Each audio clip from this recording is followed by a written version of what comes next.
Hey, Charlie. Hey Glenn, how are you? Doing all right. Well, all right. Well, it's the two of us so far. We'll see if anybody else shows up. Oh, somebody else just did. William Mitchell. I have no idea who William is, but good to have him. How are you doing? I'm doing good. I should Weather's a bit strange out here in Kansas as always, but yeah.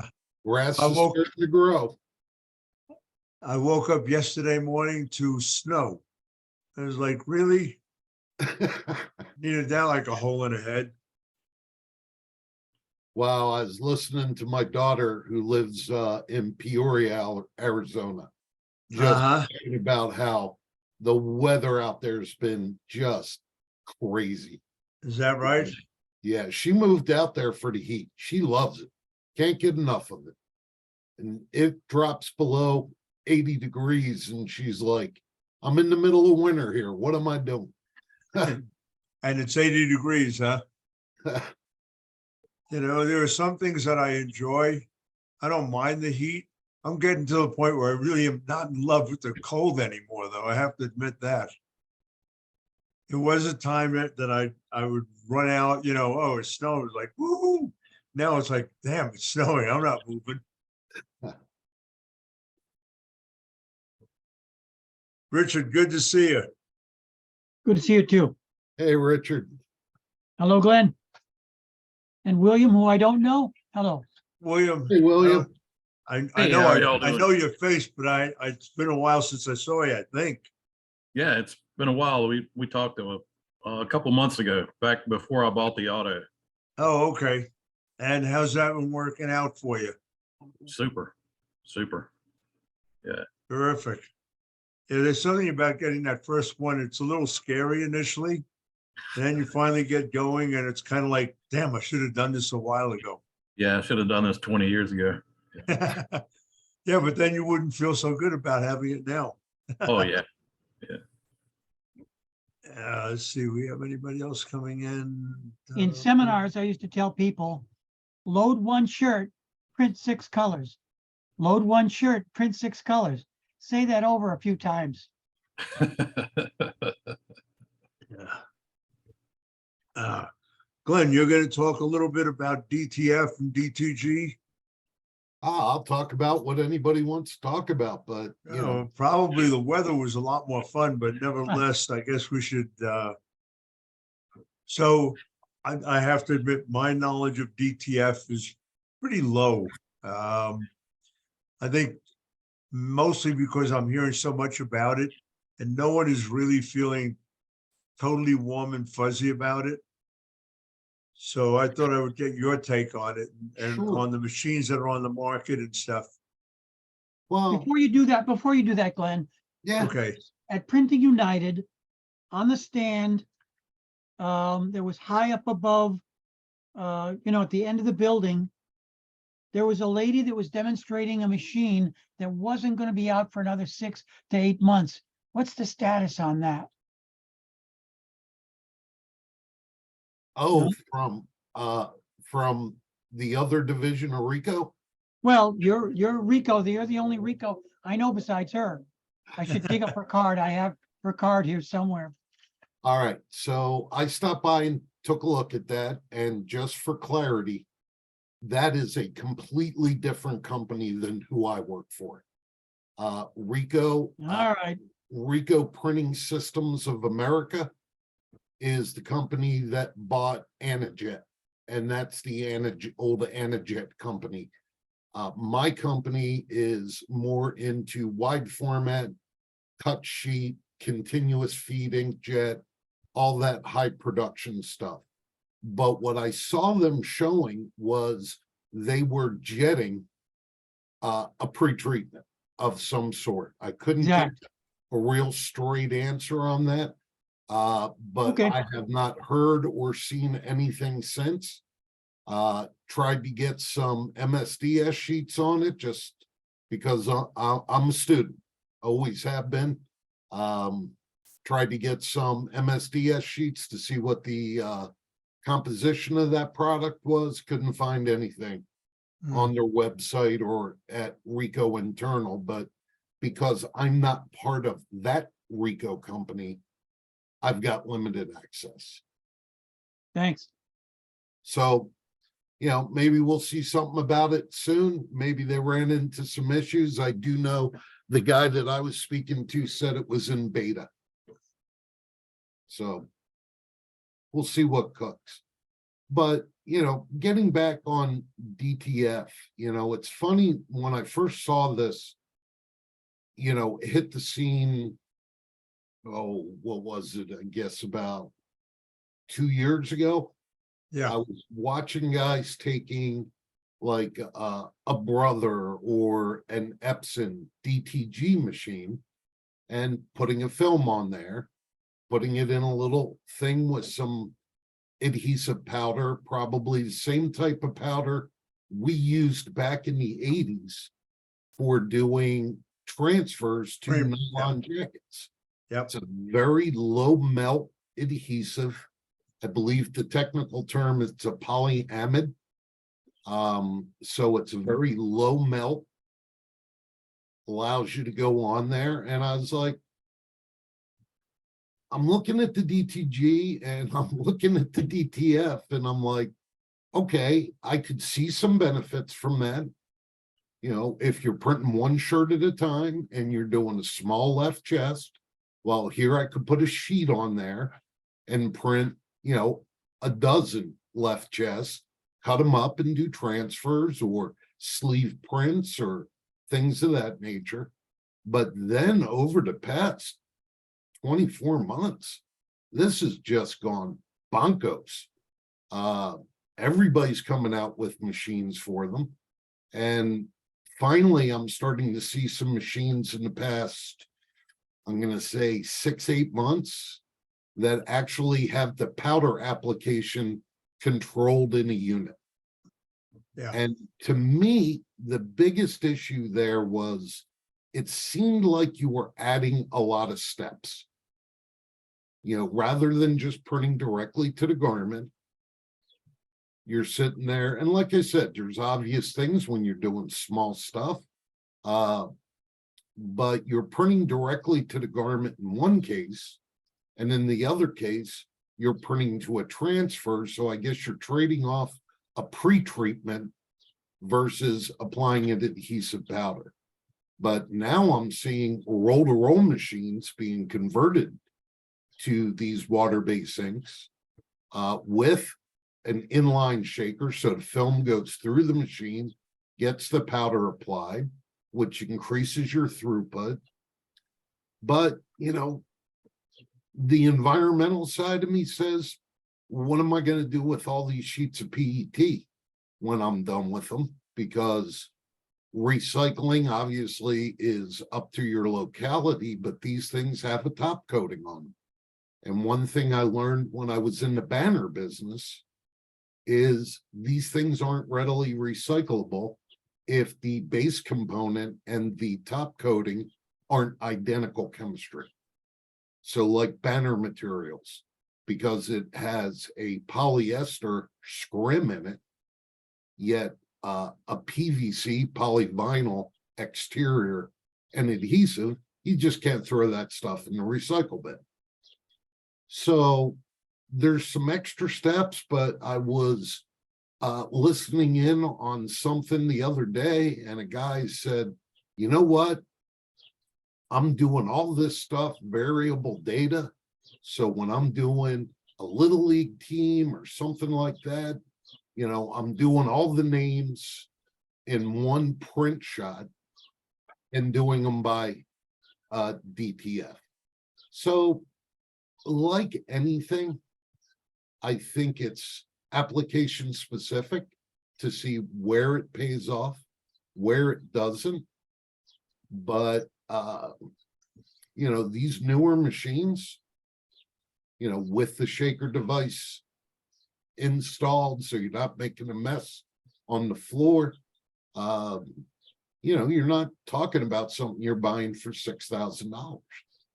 You're now talking about a $20,000+ piece of equipment.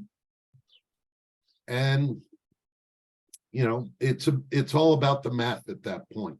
And William, you could probably attest to this, that, you know, the reason you didn't get into the automatic, it was tough to justify the amount of money you put down on it. But now that you're into it and you see the math, like you said, I should have done this a ways back. And really, anytime you're talking about any capital expenditure to your shop, it really comes down to math. You know, what's going to allow me to go faster, cheaper, more efficient? And then you weigh that against the dollars it's going to cost you to get into it. But the other side of DTF that I'm not seeing anyone really talk about is UV DTF. Now, this isn't for garments. This is for all the ad specialty stuff, tumblers, you know, portfolios, plaques, where if you had a UV printer, like some new smaller UV presses came on the market, you print on a product that has an adhesive on it. You then laminate that just like you do with the old eco solvent transfers. And then you can apply these things to a plethora of different products, where you used to have either a direct to shape printer, a cylindrical printer, and now you can do some of these things in-house that you typically had to farm out. And frankly, I see that as being a great little stepping stone if you've already got a device like that, or you want to get one. You know, hey, a lot of my textile customers are buying banners. They're buying small signs. They're buying decals. Well, I can print those with a relatively small investment of a roll-to-roll printer. Make that a UV roll-to-roll printer, and now you got something you can do direct-to-film transfers for non-garment. Don't ever put UV ink on a garment. Anybody tells you otherwise, give them my name and number and we'll have a little chat and we'll get that straight. But when it comes to a tumbler, when it comes to a portfolio, an iPhone case, you know, if it's not a huge quantity and you can make some money on it, it's just another stream of income. And as Forrest always says, that's all I got to say about that. All right. Well, that's interesting about the UV. I mean, I think as garment printers, we generally don't think in terms of UV. Not that it's alien to us, but it's just not the trend that we look at. But it's certainly an interesting thing. I mean, I think those who are going into DTF are looking at it for more than just a garment. And of course, you can put that onto other things as well, but I don't know about holding up well in terms of tumblers and stuff. But that definitely sounds interesting. The UV inks that are used are the same types of UV inks that are used for automobile wrap and, you know, printing on plastics and so on. So they hold up pretty well. But coming to a garment, just so I can clarify, UV inks have to sit on a solid surface to Right. cure properly. On a textile, you always have the opportunity for one of the components to seep into the textile and be uncured in that, which can affect skin. Mark Coudray will tell you from way back in the day when he used to do graphics printing and got out of UV printing, because he used to get, if I remember the story right, he used to get skin rashes from it. Yeah. Just being in the room. Yeah. but DTG, I was one of those lucky guys. I got hit up at a trade show a bazillion years ago by this guy who's carrying around an HP printer mounted to a wood board with a platen attachment to it. And he's like, this is going to be the next thing. And eventually went to work for Brother, and it came out on the market as the GT 541. And I dug it because, all my career working with equipment, I've always looked at break-even analysis, return on investment. And I remember looking at that and looking at DTG and saying, okay, so DTG has a fixed cost. You print one, you print 1,000, each garment pretty much costs you the same amount. Right. Whereas in screen printing, you've got this massive drop off. As the quantity goes up, the price goes way down because all that pre-press stuff gets to get absorbed into the quantity of goods. And so I used to work, I have this spreadsheet that I used to work on that would basically give someone a break-even analysis.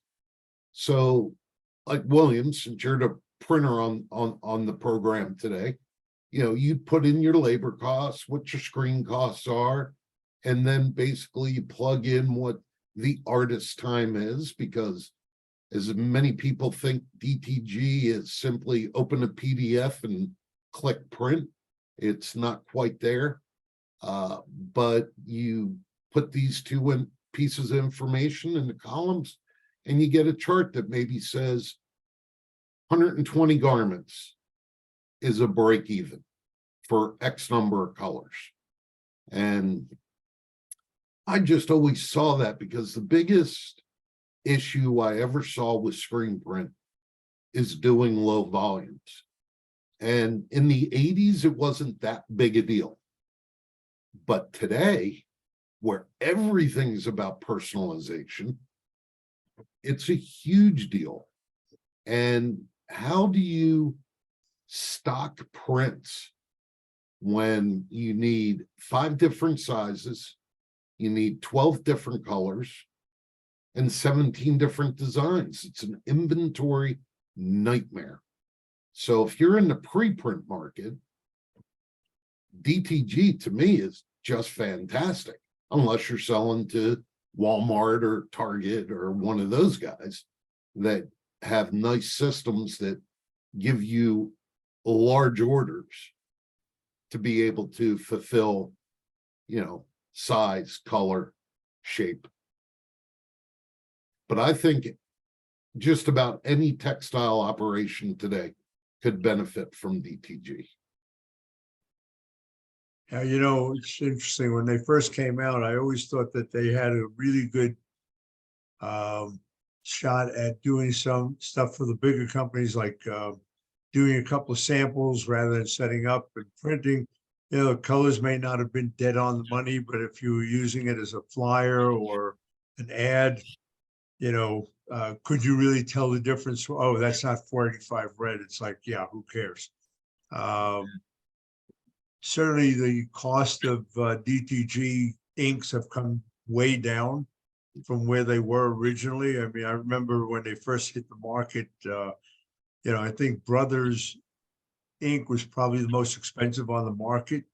You're looking at about $2.50 or so per garment in terms of just ink, forgetting about anything else. Now that cost has come way down. I don't know where it is, but I know that it's probably a $1 a garment less, if not a little bit more than that. The cost of machinery has gone down, except for Kornit, which has gone the other direction, although they did throw in some lesser expensive units compared to the ones that came out with in 2004 when they first showed in Minnesota. And a lot of the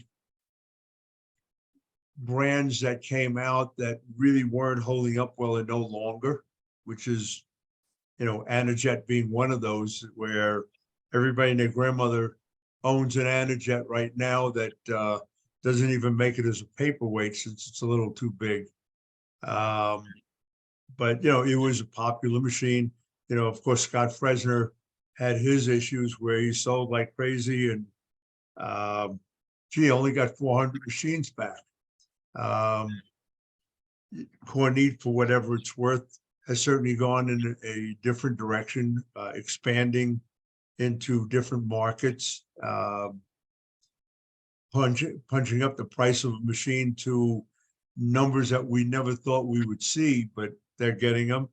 And now you have Brother with their multi-head machines where they are cranking away.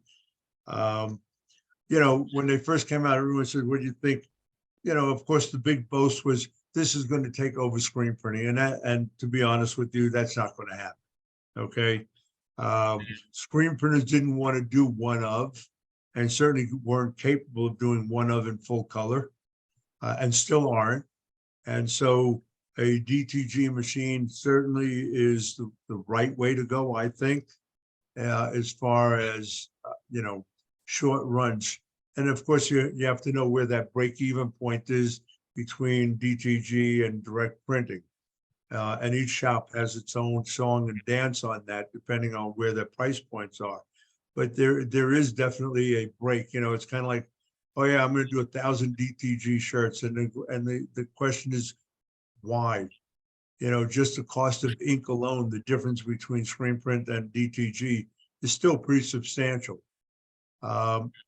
You still have to do the same type of artwork for the most part. The difference is setup and breakdown time. And depending on the company, there are some that are lightning fast, and there are some that just labor over everything. So, I think you have to look at it from under your own roof in terms of, is it really worth my while to have both? And the answer probably is yes, unless you're doing nothing but big contract jobs. And even there, they require a sample. And so, getting them to accept a DTG sample for placement, for size, even if the colors aren't dead on the money, so what? But, it's a different market. DTG, my understanding, is still only making up about 5% of the market. And, the thing is, you have the big companies that are capable of renting huge booth space and showing not only the DTG machines, but all the other machinery. And so at a show, you would think that DTG has overtaken the entire market until you actually do a breakdown on it. Well, the one thing, speaking about high-speed DTG, like Kornit, so on, when you're looking at investing that kind of money, it's all about your business model. Absolutely. How much money am I going to save on inventory? How much money am I going to save on space? And, when you're in that type of position where you've got that much throughput, and sure, screen for those uber long runs, probably will always be more cost effective, especially for shops that already have that space dedicated, can deal with that kind of inventory. But, one of the things that I found as I've looked at, the larger DTG machines, we're not talking single pallet, Right. Like a Brother, like an Epson, we're talking about Aeon, we're talking about Kornit and so on, is that, looking at your business model, it may be more effective for you to run 750 shirts on a DTG, especially if those 750 shirts need to be in some way individualized by, say, geographic market. Richard, you'll probably remember this because you were in Philly when Fila did that those big billboards, and it was Philadelphia. And then I'm going to Atlanta and I see one of their big boards there, and I forget how they worded it to include Fila in Atlanta, but when I found out who was printing those, this all came down to variable data. We're going to run this all at one time. And if you don't know what variable data is, it's just simply a matter of taking individual components of a design. It gets fed into the rep, and the rep says 5 of these, 10 of these, 10 of these, 10 of these, and it prints it out automatically. And they were printing these huge billboards on 10 feet machines, the old Nur blue boards, massive printers. And they were printing them all at the same time. And 6 billboards went to Philly, 6 went down to Atlanta. And, so looking at those types of business models, if you're a typical medium-sized US shop, DTG will play a role. Will it replace your screen? Couldn't agree with you more, Charlie. It will not replace screen for your larger orders. But as you start to venture out, and I met this guy the other day who is building his entire business with 12 different online stores, catering to very specific markets, this community, that community, with preprints. Well, hell, man, this guy can't stock all that stuff on the shelf, and he can't keep 10,000 screens ready to pull out and load up on the press to print 6 shirts, because he got an order for that. And when I look at the way people are buying today, and William, not bringing you into this because I can't really tell, but I know how old Charlie is and how old Richard is. In our day, a customized shirt was done with the transfer. When I look at my kids, and frankly, even my grandkids now, they want to pop online and they want to order one of this, and it's got to be personalized. The message has to be me. Yeah.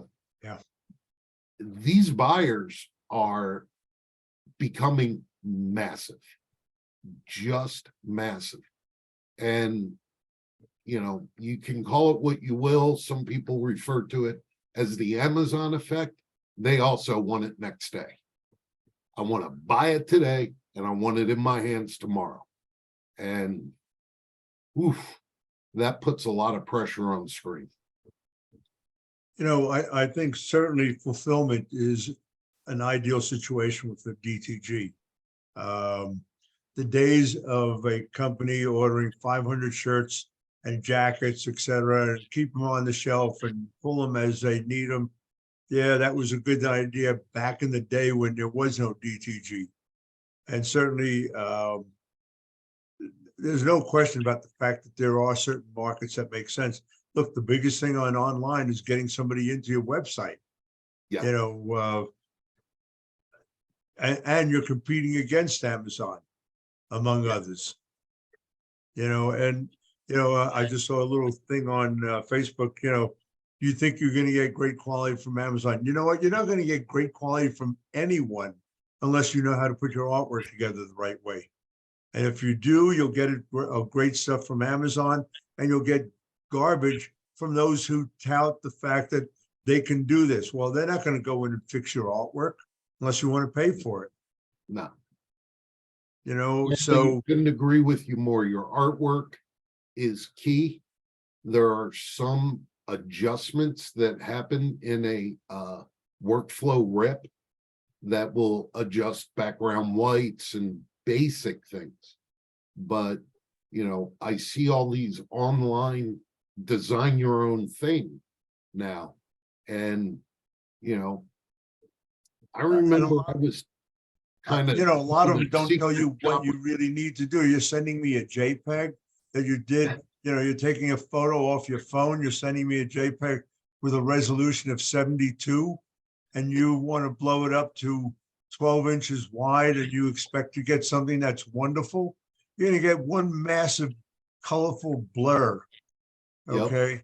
Oh, wait, I took it in Photoshop and I made it 300 DPI.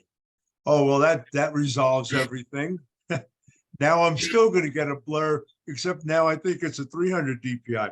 You know, there are things that the general consumer doesn't listen. Let me rephrase that. There are things in this industry that the people who are in the industry don't understand. And, you know, most of us didn't grow up on a computer. Well, certainly at least 3 of us didn't grow up on computers initially. I'm not sure about you, William, but you don't have enough gray hair right now, so you probably caught it. Well, yeah, but it's dark. Doesn't count. You know, I look, you know, certainly the 3 of us do enough seminars and workshops and stuff where you're sometimes amazed by the response that you get when you ask certain questions like, you know, does somebody know the difference between DPI and LPI? Or why do I need a rip? I can get those dots without a rip. Of course you can. They're the wrong kind of dot. They're the wrong kind of information. But hey, you're right. You didn't have to spend the money on a rip. So this is what you get. You get garbage. But you don't even know it's garbage because you don't know what good looks like. You know, there are so many bits and pieces that we have to go through being who we are and what we do, and trying to explain to someone that, yes, there is validity in spending the money for a rip if you're going to output film. And you want a halftone job. Okay. But ignorance from the general consumer is far greater than those even in the industry. And God only knows, in the industry, we do have a lot of ignorance, you know, not stupid. I'm not saying that people are stupid, but they're ignorant to certain situations because they haven't taken the time to read about it, to look into it. And so, you know, it's our job when we do get up in front of a podium to try and inform them and to answer some of the questions that do come up. How do you do that for the general public when they say, oh my God, I took this great photograph, I really want it on a shirt? Oh, good. You know, and then it comes back and it's like, what a disappointment. I just blew 35 bucks on, you know, what? But Well, a good responsible company won't accept it. It'll kick it back and say, no, this will not print at this size. You know, it's kind of crazy though, of what some companies will accept. And yeah, they're like, well, you know, you saw the fine print at the bottom of the screen and you Right. accepted terms and conditions, you know, but a good responsible company that's got accepts art on the inbound and has some automation to it, which really is probably the biggest trend today, is front-end automation, you know, pre-flighting files, pointing out where problems are going to reside. And this is graphic DTG, doesn't really matter. You know, is going to kick that back. And that's the only way you're going to educate the consumer. Because when you start talking in levels that we would talk to printers, we're talking a different language when we're talking to consumers.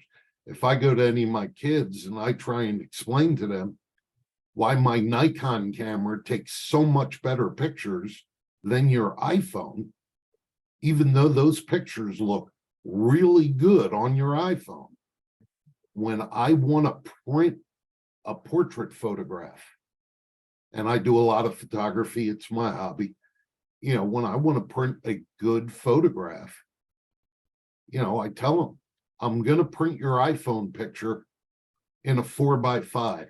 That's the max I'll print it, because that's the max it'll look good. Oh, but then I can put it on my computer screen and blow it up and it looks fine. And I'm like, your computer screen isn't a printer. It's a Right. display device.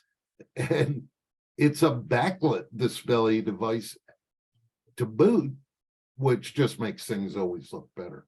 But, you know, it's funny. I go back to the days I remember customers coming into shops, back in the stat camera days. Well, I drew this out on a cocktail napkin. Is there any way you can convert this to a line? And then fill in the colors. And I remember when digital was just fresh and we were moving away from stat cameras and we were getting into image setters, laser printers, and so on. I did a seminar called The Digital Cocktail Napkin. And I was trying to explain to printers that, look, it's just as bad as the stat camera days. Well, can't you put this whole thing on your camera bed, shoot it, then blow it up? And to tell you the truth, we actually had a little more success with stat cameras doing that than we can with digital. And the digital cocktail napkin is just what you said, Charlie.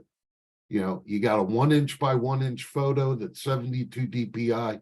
That will never be anything more than a 1/2 inch by 1/2 inch print. Yeah. Period. Now, when I had people in the office that I was selling to, or they wanted us to print something like that, I just said, just come on over, and we walk over to the photocopy machine and put it on 400 enlargement or something. So you take the cocktail napkin or the matchbook cover, we've all talked about that, and you blow it up, and you'd also look in there and see, that's a camera inside the photocopy machine. I'm giving you an instant result of what this is going to look like now that it's at 4 inches and you want it to be at 9 inches, and you blow it up again, and literally in 2 minutes or less, they understood. And I always had a wall of shame, which would be what they brought and then what we printed because we fixed it. And it was part of how we upsold them or got the order because we knew what we were doing. It was a show off moment. And this is one area I think that a lot of printers don't charge for is, you'll get a file in, and maybe it's a vector file, which is great because that's probably the easiest to edit, enlarge, and so on. But they're not charging desktop publishing time. I mean, I know we don't call it that anymore, but I am old school. But if an artist has to open up that file and edit it in any way, that costs the printer money. You got to pay that person, that's computer time, so on and so forth. And consumers need to understand that if your art isn't print ready, then guess what? You may end up paying. Maybe it's $50, $65, depending on what needs to be done. In some cases, it's probably could be closer to $200 or $300 worth of time to really make it good. But that's a charge that I haven't seen in a while. Remember when we used to have to pay Fred Clark? Yes. Oh yeah. He had you're good for 8 days, no matter what. There was no pushing Fred, Right. but it was only perfect when you got it. I was mentioning, look, when I got into this, my biggest account was in London, and we would design and separate by hand and camera combination. I did have a large camera. I had a Robertson 480 low bed with, I think, either a 10 or a 12-foot bellows. But in any event, we would charge a flat $1,000 per design, send the film over, which costs another $100 to send over there by plane, and guarantee that when they shot the screens, they would print perfectly or they wouldn't pay. Okay. In today's world, when you mention something like it's going to cost you $1,000 to design and separate a piece, they freak out. They don't even freak out. They run out the door. They can't run fast enough. Since the day of having computers, everybody is now an artist. And so, well, I could do that in 20 minutes on my computer. Well, okay, then go ahead. Not a problem. I'm game. Send it to me. And whatever it is, I'll be happy to print it for you. And of course, will they really be happy? Of course they won't. I mean, number of people who know how to manipulate artwork correctly and end up with a finished product that's desirable are a handful. You know, the unfortunate thing is even the artists that are in our industry, they took a Photoshop class and an Illustrator class in college. Great. They were taught everything that they needed to know about offset printing, but nothing about screen printing. And so they don't understand the parameters that we have to work with. They don't understand what we're capable of holding and not holding. And even that varies from shop to shop dramatically. And so the cost of opening up a file, yes, you know, you're supposed to charge for that. I mean, you know, I know back in my day before I got into this industry, I would do some logo designing. It was pretty easy. This is back in the 70s. Three thumbnails, one finish, and that would cost you $500. You would have the rights to it. That was okay. That's what you pay for. Now, you know, a guy comes into a shop and says, yeah, and I need something for my company. Can you put something together for me? And, you know, you want to charge them $50 and they're freaking out because it's $50. It's like, really? That's going to bother you to get a logo done for $50? Oh, by the way, that logo can only be done on my garments that I can supply you with. If you put it on anything else, I'm going to charge you again, or I'll take you to court for infringing on my copyright because I own it. It's an amazing thing how little people understand in this industry when it comes to artwork and what they can and can't do and what they can and, you know, what you can and can't charge for. And everybody's afraid to throw a number out there. And it's like, why? You know, it is what it is. If it's going to cost you, you need to charge for it. That's why you're in business. But, you know, we're now dealing with the computer age where everybody can get everything they want online for next to nothing, maybe. Well, one nice thing about PTG is that while you need to do some file manipulation to make sure your whites are showing up in the right spot and so on, you know, the art of separating, you know, even though there's automated programs that came out, you know, 10, 12, 15 years ago to do this, you know, there still has to be a print mindset where you look at something dimensionally and how is this going to lay over top of this? How is this going to lay over top of that? And to really get the results. And, you know, that's still, you know, a labor intensive process. It You know, is. something separated to the right way, to the right colors, to be able to generate an attractive print. You know, what's interesting is if you work with a particular piece of software long enough, you can really bang out a piece in a very short period of time. Somebody who's on the same software and hasn't played with it is going to take an enormous amount of time. And you know, I guess it's that whole thing, you know, that story about the guy who with his little hammer who hits the boiler in the right spot. Yep. You know, and charges 10 grand. And it's like, how can you charge me 10 grand for that? It's like, well, the hammer was only, you know, $20. Knowing where to hit that spot is what you're paying for. And the same thing comes down to separations. You know, I talked to Scott Fresner. I mean, he told me he can knock out 25, 30 sets of separations in a day, no problem. Well, that's what he does. Yeah. And so he knows exactly how to jump in and do it.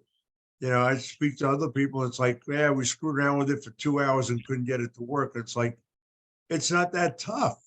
Of course, you don't know what you're looking for, and that's why you can't figure it out if you do have it right or if you don't have it right. And that's part of learning a particular piece of software. You know, I couldn't make a box in Illustrator if my life depended on it, but I can go in and separate a piece of artwork with no trouble at all. And there's a funny thing about PTG. When I first started getting into it, people were sending me files that were already separated for screen in Yes. layers. And they don't print right, PTG. No, they, You can play around with all the flattening you want, but it's still a separated file. I exactly. know. William, you were kind of chuckling at that a little bit. You run into that?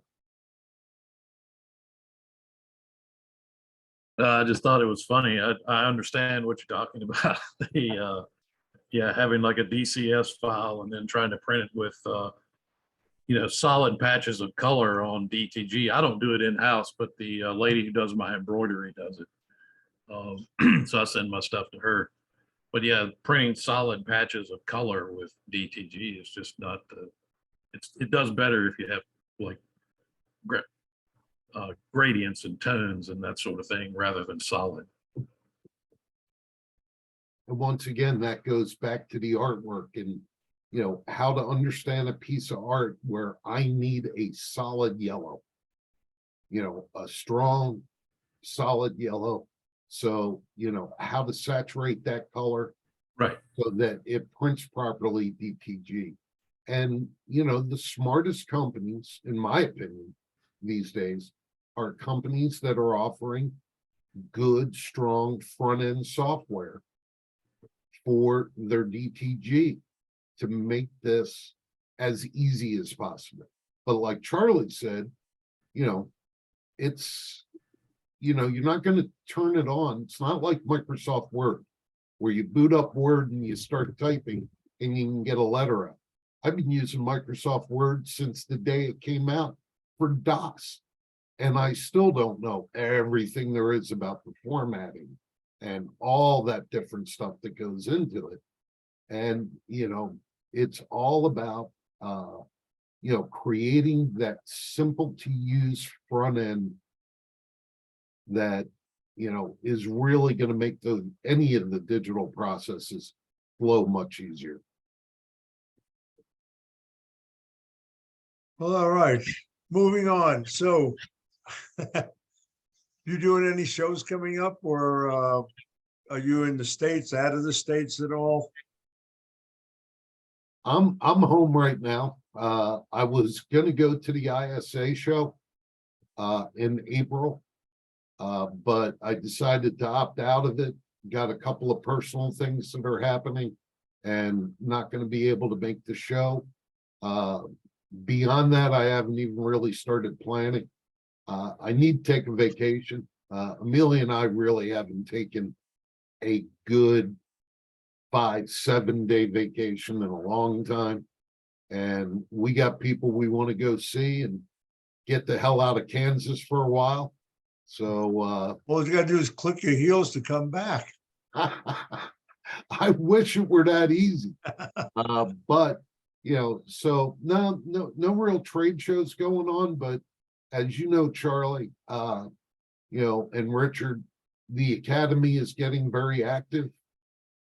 We've got some committees that are trying to move some things around. We've been trying to do this for quite a long time. Yeah.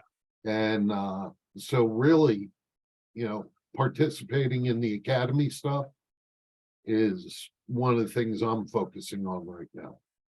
Nice. Yeah, I'm actually off tomorrow to the Decorative Apparel Expo up in Minnesota, which I love because it's 3 days in a casino. Don't have to go outside. Cold as hell up there, man. I was looking at the temperature. It's like daytime high in the 30s. And it's like, yeah, I don't have to go outside. I'm good with that. Other than that, another one of their shows in Chicago later in that month. And then I will be doing FESPA this year in Munich. So that's in May. And then I go to do ITMA in Milan. Not my favorite place. That show is brutal. I don't know if any of you have ever done it, but it's 7 days long. And then I'm done.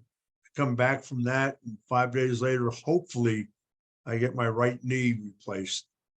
Oh, So we'll see if that actually comes together. And if all goes well, then August I'll do my summer road trip. Maybe depends on whether I can step down on the gas pedal or not. But other than that, that's my year. Other than whatever consulting pops in, who knows? Richard, what are you up to? well, Charlie, I seem to see you everywhere. I'm in Atlanta 2 weeks ago, and there you are. And I'm in Yeah. Atlantic City. last weekend, and there you are. We were supposed to get our picture taken for the Academy people at the Academy members that were in Atlantic City, and I couldn't track you down after I saw you in the hall that and Alan Howe had given me instructions. They had me doing 2-day-long workshops and 3 more seminars.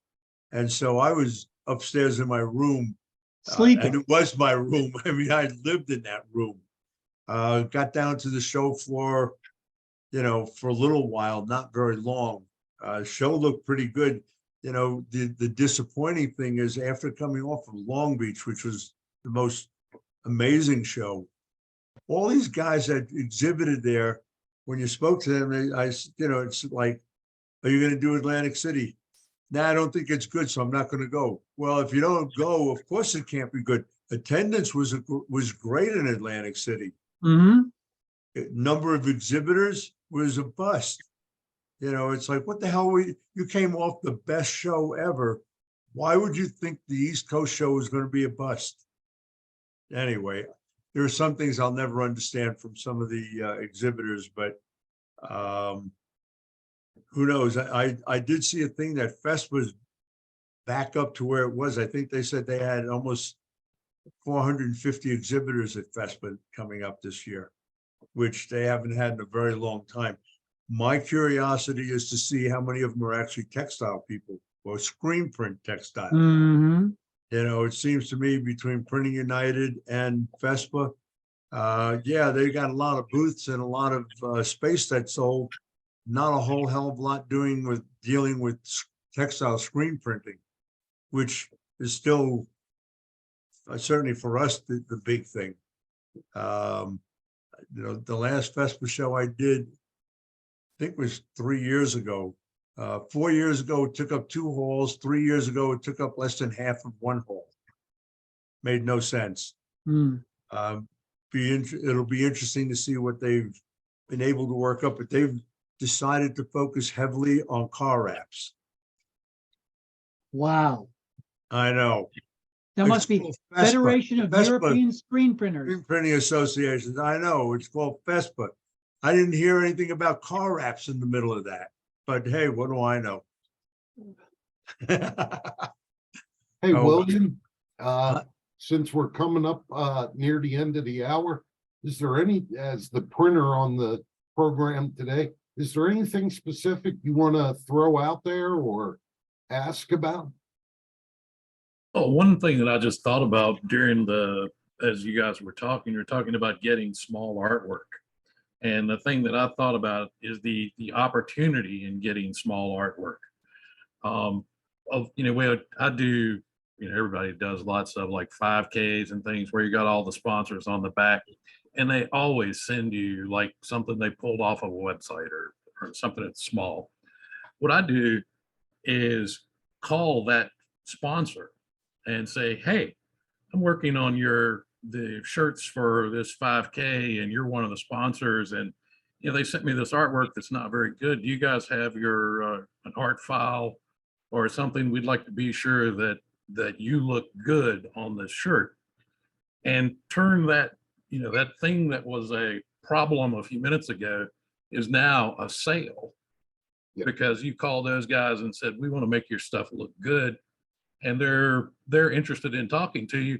And in doing that, the gatekeeper sent you to the right person. Yes. Yeah. So that's just something that popped in my head Yeah, it's definitely something you should be doing, because the last thing a sponsor wants to see is their logo looking crappy on the back of the shirt. Yep. And by you taking the extra step, now, not only are you taking care of the customer who's in front of your face, but you're taking care of a guy who's got a brand. And a guy who's got a brand is probably buying some garments at some point in time. Exactly. They're already sponsoring an event. They're spending money on this kind of thing. Yep. So it's just an opportunity. But that just another thing is, you were talking about the UV transfers. Yeah. So is that going on to a laminate, and then that laminate is what's putting it on to whatever surface you're putting it on? Yeah, just like the old solvent transfers, where you're printing it onto a sheet that's got a release to it. And then you're stacking your colors, then you flip, then you put that on a, you put a mask Piece. over top of it, pull the whole transfer off, and then slap it down. And Okay. that's the way UV transfers work. Okay, that's what I thought. I just wanted to be sure we're on the same, that I understood it correctly. But yeah, I appreciate all your information today. It's been good. But Thank you. the UV sounds like it has a lot of applications. It really does, but once again, you're talking about, probably 20 grand investment in the printer, and then any of the supporting stuff to go around that. But there will be someone who will do that for a small percentage over the cost that I can hire. Well, the key thing, you mentioned that you're farming out your DTG. Find a sign guy, local, I in was town gonna say, with a UV printer, Find, and talk to finding, him about it. Who has a UV printer that, Right. yeah. I always believe every printer who's thinking about getting into something should jump both feet and farm it out and see what it's really like.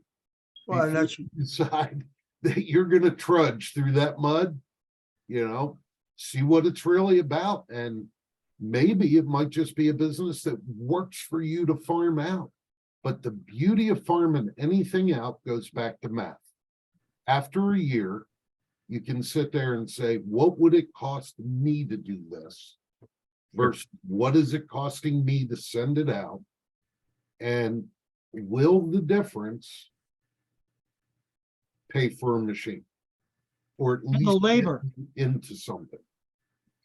yeah, the other thing is, even with DTF, you have a company like Stalls that'll do it for you. And everybody says, well, they're pretty expensive, but at the same time, you know what? You haven't invested in any equipment or anything. And because the market is changing and the equipment is changing, there was a time you wanted to be the first on your block to own something. In today's world, I'm not so sure I want to be the first on everything that's out there. There's so much going on, even with DTG, when they first hit, do you really want to be the first on your block to own one of those? They were anything from very expensive to not, but the technology changed pretty rapidly to the point where if you had one of the early machines, you were kind of stuck in the middle of nowhere. And it's great. Oh, I could do a white shirt. Yeah. How many people really want white shirts? And so even with DTF and certainly with UV, finding someone that you can contract to me would make the most sense, because especially as a textile printer, UV is a totally different animal than what we're accustomed to. And, it's kind of like, oh yeah, I'm a screen printer and now I need to print with vinyl. Good luck. I mean, those who print with vinyl all the time, not a problem. Those who have never printed with vinyl, it's like, well, I got one print done and I went to print my second sheet and my screen was dried up. And it's like, yeah, you can't just open a can, put ink in the screen and start printing. You better modify the hell out of that ink. Otherwise, it's not going to get beyond a, 1 or 2 prints before you're dried in. So not that UV is necessarily on that level, but at the same time, it's a pretty expensive proposition for someone who doesn't know what they're doing initially. Yeah. Yeah, like I said, and farming something out is a way to do a beta test for your business. And it lets you know whether you can fulfill a customer's need, which is always our goal. We're trying to fulfill customer needs. And, if customer has multiple needs beyond textile and you can fulfill those needs as one-stop shop, yeah, the GP may not be that great on that extra piece of business. But if GP is present, then it's worth your while to take that guy's order for banners. Just like you don't do just t-shirts, you do hats, you do sweatshirts and so on. But, when it comes to the other things they buy, the decals, so on and so forth. Especially if you got a good relationship with that customer. Farm that stuff out, see if you can make some money on it, and then do the math. And it'll tell you where to go. All right. One Gentlemen, final thing to say Go for goodbye it. to Glenn. When you talked about your break-even charts, I immediately went in and grabbed the break-even chart that you presented at Podger 30 years ago or something like that, which I was able to pull up right away, but Charlie doesn't let us share our screen, and I just didn't have the chance to mention it, but there it is right there, break-even analysis, manual versus automatic. And I love you, babe. that was my very first one, was, talking to people about automatic presses, and, when do I put something on an automatic? When do I keep it on a manual? I've revised that sheet multiple times, and now I have it from everything from manual automatic to automatic DTG to, quite a few graphic applications as well. This Well, image may have fallen into one of my seminars by accident, perhaps, but I always gave you credit. Thank you. Appreciate it, Richard. I was a Podger customer years ago. I remember when Podger is who I had to go to see in order to go upstairs to see this thing called a roller frame Oh, at the show in Hollywood, Florida ooh, in 79. 1979. And so you went to the Podger booth. They gave you a time frame to go up to the top of the hotel to see a roller frame. I assume you were with Podger at that time as well. No, I was actually in college at that time. Ah, well, Came that's to because you Podger- guys are all youngsters. I remember that because I went up there with a friend of mine, Harry Tucker from England. I owned Great American Screen Designs. He owned Great British Screen Designs. And so we went up, and Don Newman was dealing with a company out of New Jersey that was a graphics printer. And they were blown away because this 4-foot by 4-foot screen or something, and then it was all the way up to 15 Newtons, and they bought 10 grand worth.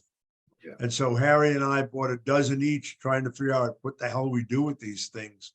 But we figured if they blew 10 grand, it was worth us buying a dozen of them to try them out. They did not resemble what came later on. Nobody knew anything about softening corners. The channels were minute. Trying to put a locking strip in was a battle. And just trying to get to 15 Newtons was a battle at that time. But that was all through the Podger company. I miss that company. I mean, I respect John when he sold it to NASDAR, but that was just one of those old time companies, very engaged with, high personal customer service.